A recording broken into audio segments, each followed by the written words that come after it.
അപ്പോൾ good morning Vinod, സ്വാഗതം പ്രഭാത കേരളത്തിലേക്ക്.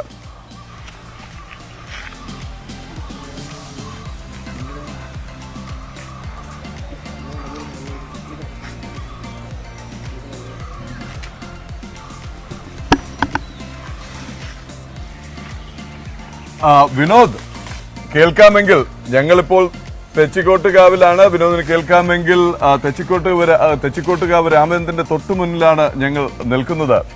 തലസ്ഥാനത്ത് നിന്നുള്ള പ്രധാന വാർത്തകൾ: ഒന്ന്, മുൻ മുഖ്യമന്ത്രി ഉമ്മൻചാണ്ടിയുടെ ആരോഗ്യനിലയും അദ്ദേഹത്തെ ആശുപത്രി മാറ്റുന്നത് സംബന്ധിച്ച വിശേഷം. മറ്റൊന്ന്, പയ്യന്നൂരിൽ നിന്ന് വണ്ടി കയറി വന്ന് തിരുവനന്തപുരത്ത് കേന്ദ്രമന്ത്രി വി മുരളീധരന്റെ വീട് ആക്രമിച്ച കേസിലെ പ്രതി അയാൾ അറസ്റ്റിലായിട്ടുണ്ട്. പയ്യന്നൂരുകാരനാണ് എന്നാണ് അറിയുന്നത്. എന്തിനാണ് എന്നുള്ളത് നമുക്ക് അറിയേണ്ടതുണ്ട്. അപ്പൊ എപ്പോഴായിരുന്നു ആ അറസ്റ്റ്? ഒപ്പം തിരുവനന്തപുരത്ത് നിന്ന് ഇന്ന് വരേണ്ട പ്രധാനപ്പെട്ട വാർത്തകൾ മറ്റെന്തൊക്കെയാണ്?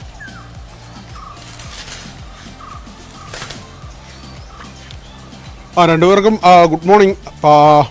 പൂരത്തിന്റെ വിശേഷം പറയുമ്പോൾ എഡിറ്റർ ആദ്യം തന്നെ സംസാരിച്ചപ്പോൾ പറഞ്ഞു, ഞായറാഴ്ചകളിൽ നമുക്ക് വാർത്തകളുടെ ഒരു സാധാരണ അവധി ദിവസമെന്ന് കരുതുമെങ്കിലും വലിയ പൊട്ടിത്തെറികളാണ് സംഭവിക്കുന്നത്. ഏതായിരുന്നാലും രാവിലെ തന്നെ ഇന്ന് വാർത്ത തുടങ്ങുന്നത് കേന്ദ്ര സഹമന്ത്രി വി മുരളീധരന്റെ വീട് ആക്രമിച്ച സംഭവത്തിലെ പ്രതിയെ പോലീസ് പിടികൂടി എന്നതാണ്. പുലർച്ചയോടുകൂടിയാണ്, അതായത് രാത്രി വൈകി ആണ് ഇങ്ങനെ ഒരു അറസ്റ്റ് നടന്നത്. തമ്പാനൂർ ബസ് സ്റ്റാൻഡിൽ നിന്നാണ് കണ്ണൂർ പയ്യന്നൂർ സ്വദേശി മനോജിനെ പോലീസ് പിടികൂടിയത്. മെഡിക്കൽ കോളേജ് പോലീസാണ് ഇയാളെ അറസ്റ്റ് ചെയ്യുന്നത്. CCTV ദൃശ്യങ്ങൾ കേന്ദ്രീകരിച്ചുള്ള അന്വേഷണം നേരത്തെ തന്നെ നടക്കുകയായിരുന്നു. ഇയാൾ ചെറിയ മാനസികാസ്വാസ്ഥ്യമുള്ള ആൾ എന്നാണ് പോലീസ് വ്യക്തമാക്കുന്നത്. ഈ അക്രമത്തിന് വേണ്ടി ഇവിടേക്ക് വന്ന ആളല്ല. ശ്രീകാര്യത്തൊരു ഹോട്ടലിൽ തൊഴിലാളിയായി കുറച്ചു കാലമായി ഇയാൾ ജോലി ചെയ്യുന്നുണ്ട്. ഇയാൾ ഉള്ളൂരിലേക്ക്, അതായത് ബാലസുബ്രഹ്മണ്യ സ്വാമി ക്ഷേത്രത്തിനടുത്താണ് വി മുരളീധരൻ്റെ വീടുള്ളത്. ആ ഭാഗത്തേക്ക് എത്തുകയും അവിടെ ഈ വീട്ടിലേക്ക് കല്ലെറിയുകയും ചെയ്തു.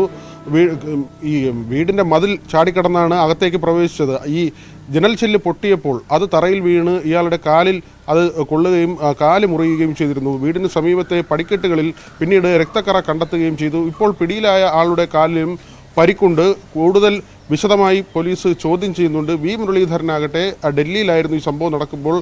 അദ്ദേഹം ഡൽഹിയിൽ തുടരുകയാണ്. വീട്ടിൽ മറ്റ് ജീവനക്കാരോ മറ്റ് ജോലിക്കാരോ ആരും ഉണ്ടായിരുന്നില്ല. അടച്ചിട്ട നിലയിലായിരുന്നു. ഏതായിരുന്നാലും കണ്ണൂർ സ്വദേശിയാണ് ഇപ്പോൾ പിടിയിലായിട്ടുള്ളത്. വിശദമായി ചോദ്യം ചെയ്യേണ്ടതുണ്ട്. DCP ഉൾപ്പെടെയുള്ളവർ അല്പസമയത്തിനുള്ളിൽ മെഡിക്കൽ കോളേജ് പോലീസ് സ്റ്റേഷനിലേക്ക് എത്തും. ഇതാണ് നമുക്ക് വി മുരളീധരന്റെ വീട് ആക്രമിച്ച സംഭവവുമായി ബന്ധപ്പെട്ട് പറയാനുള്ളത്. മറ്റൊന്ന്, നേരത്തെ ചോദിച്ചതുപോലെ തന്നെ മുൻ മുഖ്യമന്ത്രി ഉമ്മൻചാണ്ടിയുടെ ആരോഗ്യനിലയുമായി ബന്ധപ്പെട്ടതാണ്. അദ്ദേഹത്തെ ഇന്ന് ബാംഗ്ലൂരിലേക്ക് കൊണ്ടുപോകും.